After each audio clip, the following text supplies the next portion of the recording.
Avval bolalar va kattalar urush davrlarida ochlikdan defitsitga kirgan bo'lsa, hozirgi zamonda to'qlikdan defitsitda hamma. Shunaqa bo'kib yeymiz, chek-chegarasi yo'q ketgan mahsulotlarimiz, lekin nolib qo'yamiz, yaxshi yashamayapmiz deb.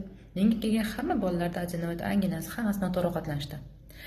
Onasi xuddi och qolsa bola o'lib qoladigandek xohlagan narsasini beradi yoki onalarimiz asabi chatoq. Shu aytgan narsasini bermasa, o'zini asabi chidamaydi, bola yig'laydi, baqiradi.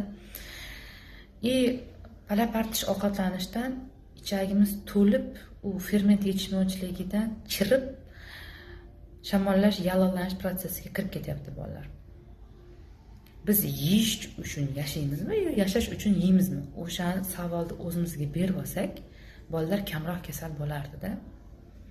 Sog' bo'linglar.